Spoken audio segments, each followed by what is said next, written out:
426,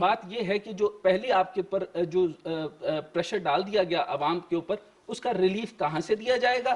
tax جو دیے گئے ہیں، وزیر اعظم پاکستان نے ابھی ریسنٹ ٹائم کے اندر دوبارہ میٹنگ کال اپ کر لی ہے، اور اب آپ یہ دیکھیں کہ ایف بی آر کے اوپر وہ 5ویں دفعہ، اور یہ ٹیم کی کامیابی ہوتی ہے کہ ہر ٹیم جو ہے وہ ٹیم کی طرح اپنی محنت پوری کرتی ہے اور مافیا کے ساتھ لڑ رہے ہیں اور اتنا بڑا کریک ڈاؤن کر رہے ہیں۔ اب ٹھیک ہے یہاں پر دیکھیں گے جو سلیب کا سسٹم ہے، جو ہم شبر زیدی صاحب سے پوچھیں گے جی کہ لوگ ڈرتے کیوں ہیں؟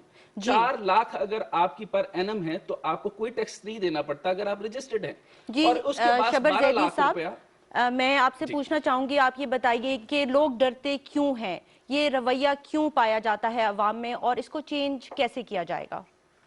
دیکھیں، بسم اللہ الرحمن الرحیم، تھینک یو، آپ نے مجھے بلایا۔ دیکھیں، بات یہ کہ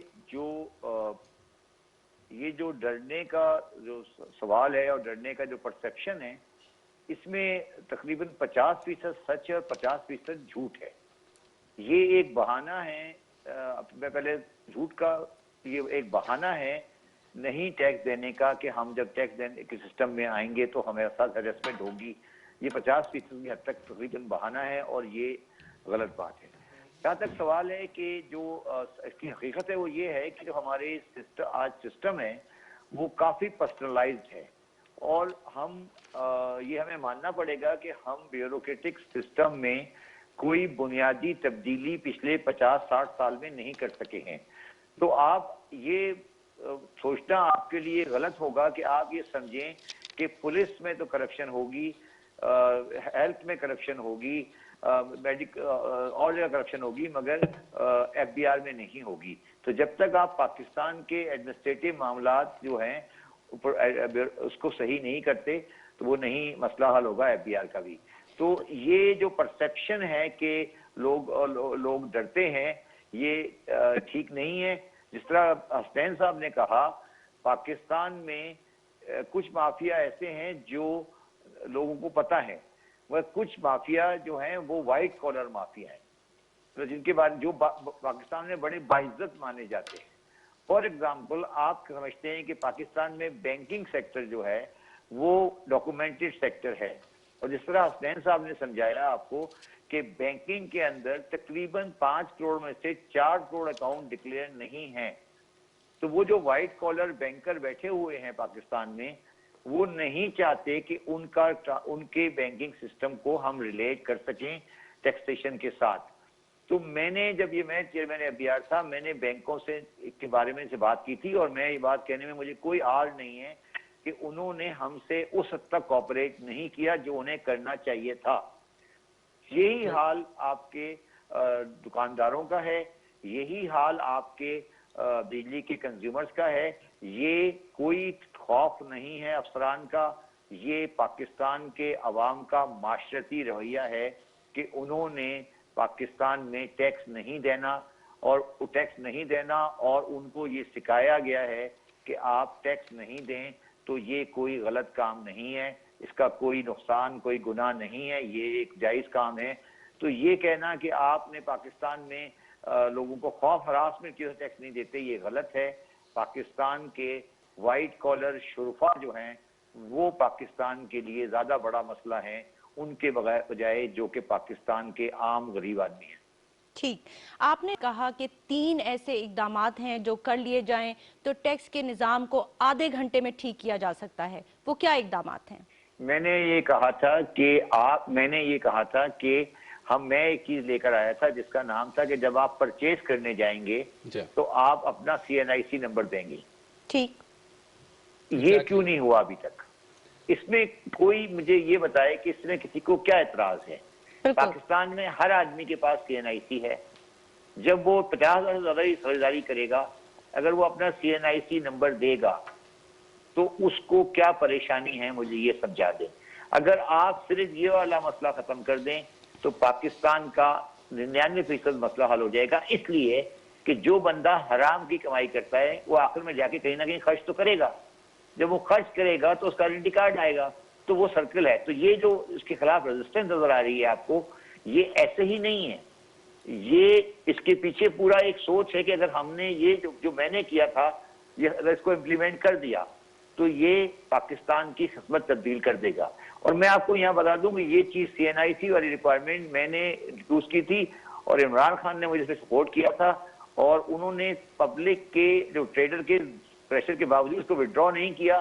اور میں آپ کو آج بتا رہا ہوں کہ کوئی بندہ پاکستان میں اس کو وڈرا نہیں کر سکتا.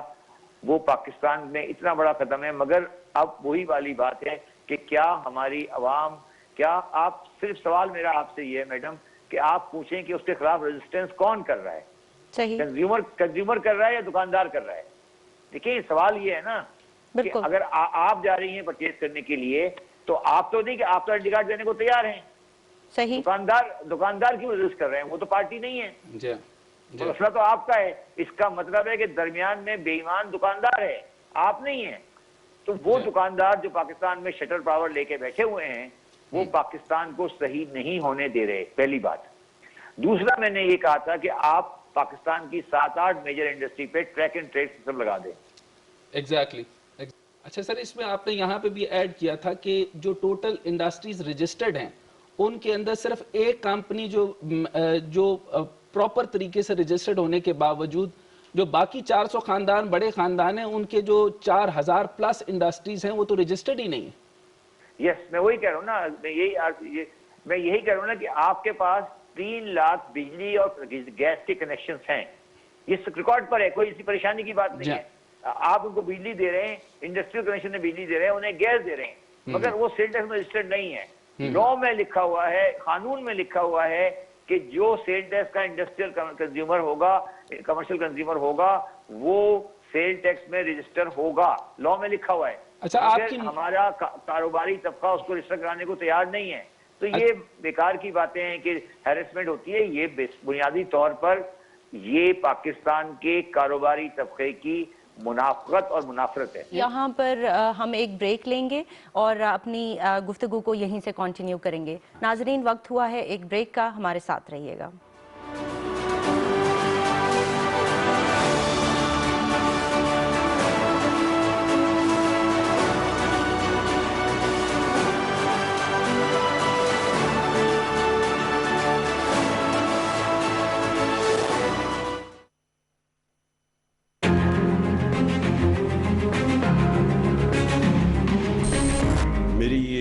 اب سے نہیں, میں 20 سال سے یہ کہہ رہا ہوں کہ ہمارا جو سب سے بڑا ایسٹ ہے وہ اوورسیز پاکستان ہے. روشن ڈیجیٹل اکاؤنٹس کا جو انیشیٹو لیا اسٹیٹ بینک نے, میں خاص طور پہ آج اس لیے آپ کو رضا خراج تحسین پیش کرنا چاہتا ہوں. یہ ہیں جو آپ کے اسٹیک ہولڈرز ہیں اور ان کی جو بھی چھوٹی چھوٹی رکاوٹیں ہوں, آپ کے پاس سیل ہونا چاہیے اسٹیٹ بینک میں جس کی صرف اس وقت کانسنٹریشن ہونی چاہیے کہ ان کے ہر مسئلہ ان کا حل ہو. ان کے جتنی آپ آسانی پیدا کریں گے اتنی تیزی سے یہ ہمارے یہ جو اماؤنٹس بڑھیں گے. تو اللہ کا خاص کرم ہے ہمارے ملک میں کہ اس کے باوجود کہ اتنے چیلنجز تھے, آج پاکستان کی اکانومی ایک پازیٹیو ڈائریکشن کی طرف جا رہی ہے.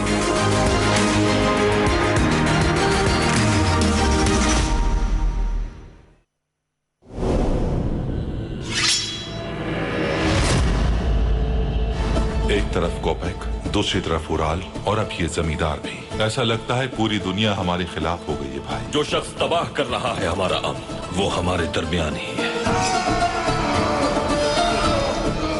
اسے اس کے کیے کی سزا ضرور ملنی چاہیے. زہر اگلنے لگے ہیں اپنی زبان سے. ان کے قبیلے کے ساتھ ان کا بھی نام و نشان مٹ جائے گا. امن و سکون تباہ و برباد کرنے میں ارطغرل کا غصہ اور اس کی ہٹ دھرمی شامل ہے. آدھا منافع میں آپ کی نظر کرنا چاہتا ہوں. سلطنت سے غداری وہ کبھی نہیں کر سکتے. اگر تم خود کو حاکم سمجھتے ہو ان علاقوں کا, تو یہاں امن و سکون قائم رکھنا بھی ذمہ داری ہے تمہاری. حملہ ہو گیا. یہ سب یوں ہی چلتا رہے گا جانتے ہو, لیکن وعدہ کریں کہ ہر بار لوٹ آئیں گے.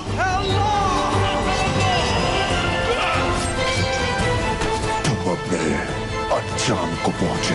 اشہد ان لا الہ الا اللہ و اشہد ان محمدن عبدہ و رسولہ.